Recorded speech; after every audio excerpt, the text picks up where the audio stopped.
Hello दोस्तों, नमस्कार। SM के शाना में मैं आप सभी लोगों का दिल से बहुत बहुत स्वागत करता हूँ। यह दोस्तों, कल के दिन की अगर बात करें, आप सभी लोगों को बताइए कि एक न्यूज़ को हम लोगों ने कवर यहाँ पे किया था डिटेल में, उसके ऊपर वीडियो भी हम लोगों ने बनाया था। कौन सा? हैप्पीएस्ट माइंड टेक्नोलॉजी को लेकर। यस, एक खबर यहाँ पे सामने आई थी और इसी चीज़ के चलते, ये कल की बात है, आप यहाँ पे देख सकते हैं 27 अगस्त स्टॉक हमें 6-6.25% नीचे आते हुए देखने को यहाँ पे मिला था। एकदम अचानक से यहाँ पे नीचे आया था और उसके पीछे खबर क्या थी? रिपोर्ट के जरिए, ठीक है, आप यहाँ पे देख सकते हैं CNBC आवाज़ ने यहाँ पे रिपोर्ट किया था। अब चाहो तो मनी कंट्रोल भी कह सकते, दोनों एक ही है।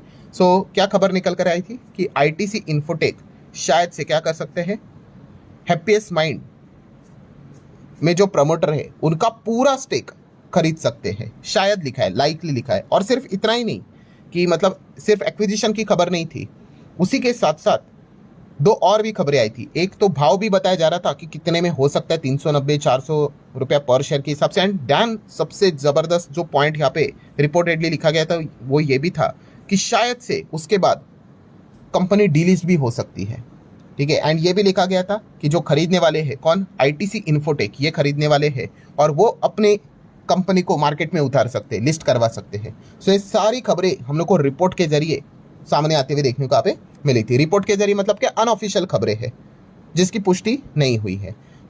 उसके बाद अभी अगर हम लोग बात करें तो ये दोस्तों, आज के दिन जैसे कि आपको पता है, जो भी इस प्रकार की बड़ी बड़ी खबरें निकल कर आती है, फिर एक्सचेंज की ओर से लेटर जाता है कंपनी को कि भाई ये जो खबरें यहाँ पे चल रही है उसके बारे में कुछ बताओ करके। कंपनी का रिप्लाई यहाँ पे सामने आया है, ठीक है। तो उसको हम लोग यहाँ पे कवर करेंगे कि ये जो खबर यहाँ पे चल रही है उसको लेकर हैप्पीएस्ट माइंड टेक्नोलॉजी ने क्या जवाब दिया है। एंड सेकंड पॉइंट कि कल इसी चीज़ को लेकर मैंने एक डिटेल में बातचीत की थी, डी लिस्टिंग की प्रक्रिया एंड ऑल दैट। तो काफ़ी लोगों के अलग अलग डाउट्स भी सामने आए हैं, तो उसको भी हम कवर करने की कोशिश करेंगे। मतलब क्या है कि डी लिस्टिंग से रिलेटेड आपको और ज़्यादा चीज़ें समझने को और सीखने को यहाँ पे मिल जाएगी। तो स्टार्ट करते हैं पहला वाला पॉइंट। मतलब ये देखो कि ये जो कल जो ये बातें यहाँ पे कर रहे थे, ठीक है, मनी कंट्रोल वेबसाइट के ऊपर भी ये चीज़ें छपी थी। आप देख सकते हैं एक्सचेंज ने उनको लेटर लिखा कि भाई क्लैरिफिकेशन दे दो कि मतलब क्या ये जो खबर चल रही क्या है उसके बारे में बताओ। तो आप देख सकते हो दोस्तों, आज ही के दिन कंपनी का क्लैरिफिकेशन भी आ गया कि जो भी ये खबरें चल रही उस चीज़ को लेकर। ये देखो, ये एक सिंगल पेज का PDF है, लेटर है, वो मैंने आपके सामने ओपन किया है। 1 2 3 3 पॉइंट्स कंपनी ने यहाँ पे लिखे हैं, ठीक है। कंपनी ने यहाँ पे कोई भी डी लिस्टिंग की बात है, इससे रिलेटेड कोई चीज़ें लिखी नहीं है, ना तो कंपनी ने ITC इन्फोटेक का नाम लिखा हुआ है, कुछ भी नहीं।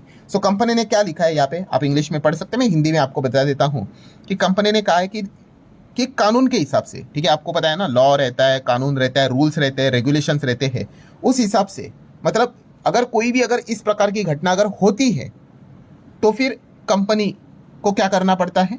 एक्सचेंज को इन्फॉर्म करके बताना पड़ता है। जब हो जाता है तब। अब ऐसा कुछ हुआ है क्या? अभी तक कुछ नहीं हुआ है, ठीक है। कंपनी ने ऐसा नहीं बोला है कि नहीं नहीं ऐसा, ये तो फेक न्यूज़ है। कंपनी ने नहीं बोला हाँ कर रहे, ऐसा कुछ नहीं। कंपनी ने यही बोला है कि कंपनी कोई भी बिजनेस करती है तो इस प्रकार के मतलब जो भी अपॉर्चुनिटीज़ रहती है, ठीक है, आप देख सकते हैं, देखो स्ट्रैटेजिक अपॉर्चुनिटीज़ रहती है, उसकी तलाश में हमेशा रहती है, ठीक है। एंड अगर ऐसा कुछ अगर हो जाता है, ठीक है, तो नियम कानून के हिसाब से हम एक्सचेंज को इन्फॉर्म कर देंगे। तो यही एक्सपेक्टेड था, हर किसी को यहाँ पे पता ही है, जिनको नियम कानून कायदे पता है, ठीक है। जब कोई भी अगर इस प्रकार की डील अगर हो जाती है तभी वो बताया जाता है, उसके पहले तो बताया नहीं जाएगा, ठीक है। तो कंपनी ने बस इतना ही कहा है कि अगर हो जाएगा तो बता देंगे, एज सिंपल एज दैट। कानून के हिसाब से कानून ये नहीं कहता है कि अगर आप मान लो अगर कोई भी चीज़ सोच रहे हो, ठीक है, तो बताओ करके, ऐसा नहीं होता है। डील हो गई तब बता देंगे। ये कंपनी के साइड से हम लोगों को जवाब देखने को यहाँ पे मिला है, जो कि वेल एक्सपेक्टेड था। आज के दिन की अगर बात करें तो आप देख सकते हैं हैप्पीएस्ट माइंड में हम लोगों को कितना 3% का वीकनेस आज के दिन भी देखने को मिला था। देन आ जाते हैं दोस्तों सेकंड पॉइंट के ऊपर, ठीक है, जो कि डी लिस्टिंग को लेकर आपके काफ़ी डाउट्स थे, उसको कवर करते। बट उससे पहले आपको याद दिलाना चाहूंगा कि कल है शनिवार, तो फ्री स्टॉक मार्केट क्लासेस इस चैनल पे नया लेक्चर अपलोड हो जाएगा, तो इस चैनल को सब्सक्राइब कर लेना। लिंक ऊपर आई बटन पे नीचे डिस्क्रिप्शन में मिल जाएगा। लगे हाथ let's learn stock market and finance, इस चैनल को भी फॉलो सब्सक्राइब कर लेना। इसका भी लिंक आपको ऊपर नीचे ऊपर एंड नीचे दोनों जगह पे देखे रखा हुआ है। ठीक है दोस्तों, अब सेकंड पॉइंट को हम कवर करेंगे। डी लिस्टिंग को लेकर ही कल मैंने आप लोगों को पूरा एक प्रोसेस बताया था, ठीक है। प्रोसेस मतलब वी ऑल नो दैट दो टाइप के डी लिस्टिंग होते हैं, एक है खुद से करना चाहते हैं, एक होता है कि भाई कानून बिनून तोड़ दिया है सब कुछ, तो कंपनी को भगाया जा रहा है। तो हैप्पीएस्ट माइंड की अगर हम बात कर ले, ठीक है, अभी भी कह रहा हूँ दोस्तों, ये सारी खबरें रिपोर्ट के जरिए कंपनी ने खुद क्लैरिफिकेशन देके बताया, भाई कोई ऐसी चीजें मतलब बोलते हैं ना कि ऑफिशियल अनाउंस नहीं हुई है।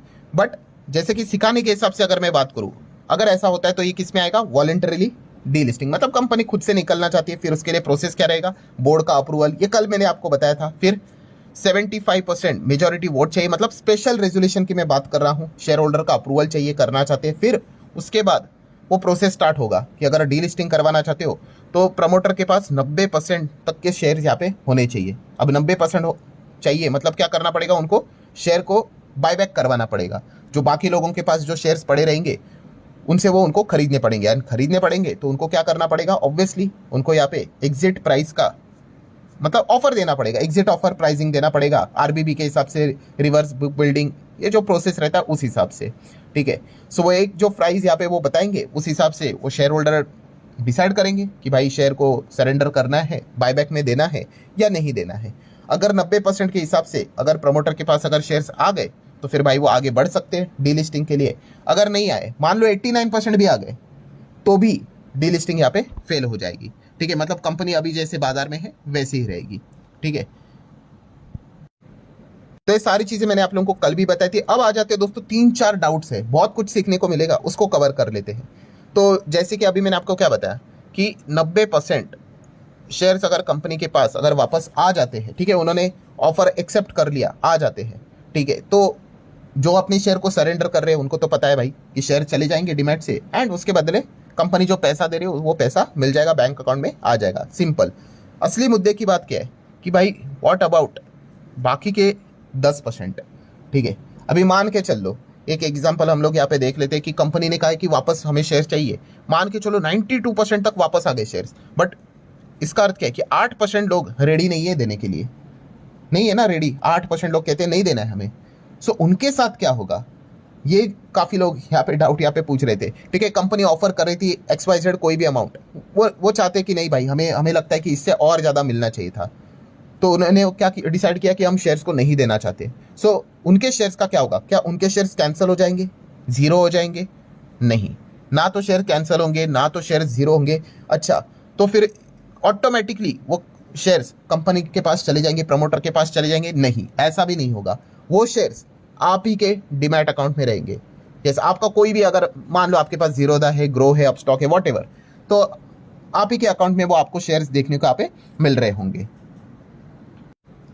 आई होप इतना समझ में आ गया। पर उसके बाद क्या होगा, फिर उसके बाद दोस्तों आपके पास रहेगा 1 साल।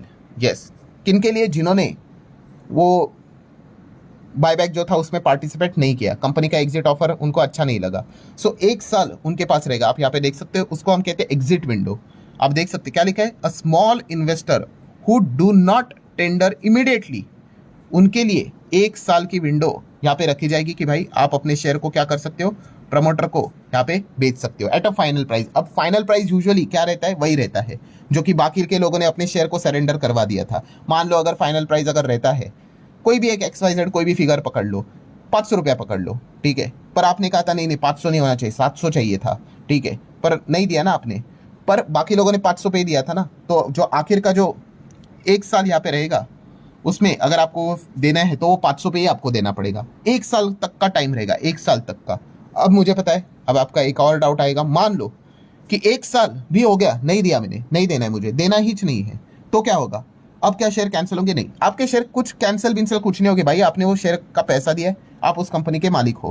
पर आपके लिए मुसीबत यहाँ पे बढ़ जाएगी। क्यों? क्योंकि अब वो शेयर्स क्या हो जाएंगे, 1 साल के विंडो के बाद वो जो कंपनी रहेगी भाई, वो आपके जो शेयर्स है वो अनलिस्टेड स्पेस में आ जाएंगे। एंड अनलिस्टेड स्पेस में मतलब हम कह सकते हैं कि आप अगर आपको अभी उसको बेचना है, मतलब ओवर द काउंटर OTC में वो सारी चीजें हो जाएगी। मतलब कि आपको अनलिस्टेड में, आपने सुना है ना, फिर आपको वायर ढूंढना पड़ेगा, ठीक है, वो काफी मुश्किल हो जाएगा, फिर आप वहां पे फंस जाओगे। ठीक है, तो ये प्रोसेस रहता है, जस्ट मैं आप लोगों को इस माध्यम से वो सिखाने की कोशिश कर रहा हूँ। ठीक है, अगर नहीं सुना तो 1 साल तक का टाइम रहता है। 1 साल के बाद भी अगर आप नहीं चाहते हो, आप ठीक है, आप कंटिन्यू कर लो, कोई दिक्कत की बात नहीं है।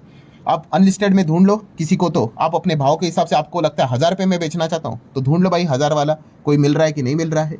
और ये इतना आसान नहीं होता है। आई होप आपको ये चीज़ अच्छे से समझ में यहाँ पे आई होगी।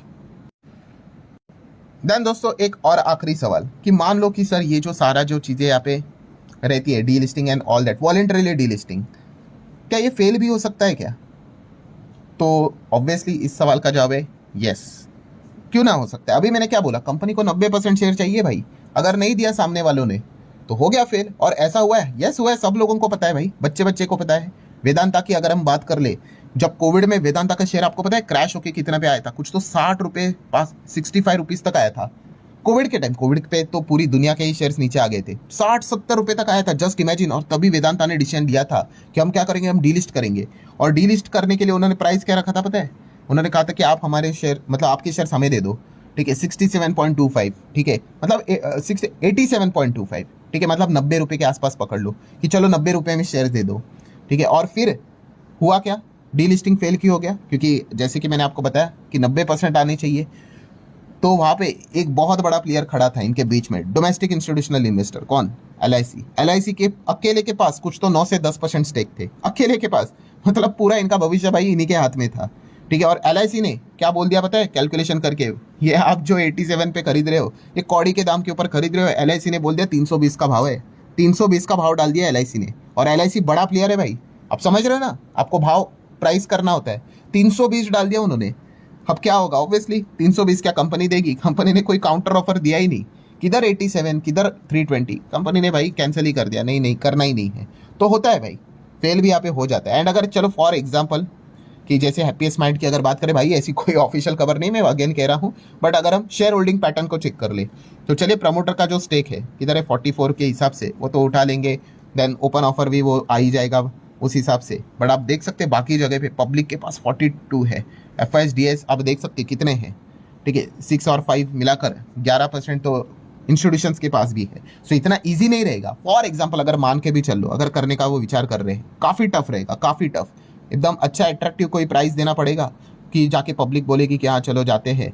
वरना अगर देखा गया तो मतलब ये चीज़ें इतनी सिंपल नहीं होती है, अगर आपको ऐसा लग रहा होगा तो, ठीक है। एंड चलो रही एक आखिरी सवाल की अगर बात कर ले, कि काफ़ी लोग भी ये भी पूछ रहे थे, सर आप बात कर रहे थे आईटीसी इन्फोटेक, ये कंपनी खरीदने की खबर आ रही है कि हैप्पीएस्ट माइंड को खरीदना चाहती है, तो ये जो आईटीसी इन्फोटेक है, क्या ये वही है आईटीसी लिमिटेड जो हमारे शेयर बाजार में लिस्टेड है? हाँ भाई यही है, मैंने कल भी क्लियर कट यहाँ पे बताया था। तो काफ़ी लोग पूछ रहे थे सर आपको कैसे पता चलता है? अरे बहुत सिंपल है, आईटीसी इन्फोटेक, गूगल पे जाओगे इनकी ऑफिशियल वेबसाइट आपको मिलेगी, ठीक है, ये देखो ओपन हो गई है। फिर उसके बाद क्या, अबाउट सेक्शन में जाने का, अबाउट सेक्शन में पढ़ लो भाई, आपको मिल जाएगा। It's a wholly owned subsidiary of ITC limited भाई, जो कॉन्ग्लोमेरेट है, सिगारेट विगारेट का काम करती है। होली ओनेड सब्सिडरी मतलब क्या, पूरा का पूरा 100% स्टेक किसके पास है? आईटीसी के पास है। और रिपोर्टेडली ये भी बताया जा रहा था कि ये सारा प्रोसेस करके वो क्या करेंगे, आईटीसी इन्फोटेक को बाजार में लिस्ट करवाना चाहते हैं। अब इसमें से कितना सच कितना झूठ, ये सारी बात की बात है। सो आशा करता हूँ दोस्तों इस वीडियो से आप लोगों को बहुत कुछ चीज़ें सीखने को यहाँ पे मिली होगी। अगेन जाते जाते डिस्क्लेमर क्लियर कट है भाई, अभी तक कोई ऑफिशियल खबर यहाँ पे नहीं है। अभी तक क्या ऑफिशियली कंपनी ने जो बात बोली थी वो मैंने आपके सामने यहाँ पे रखी है, और उस माध्यम से बाकी की जो चीज़ें सीखने लायक थी वो मैंने आप लोगों को सिखा के रखा हुआ है। सो ठीक है दोस्तों, आशा करता हूँ वीडियो हेल्पफुल लगा होगा। चाहो तो लाइक एंड शेयर कर सकते हो। मिलते हैं अगले वीडियो में, तब तक के लिए बाय बाय।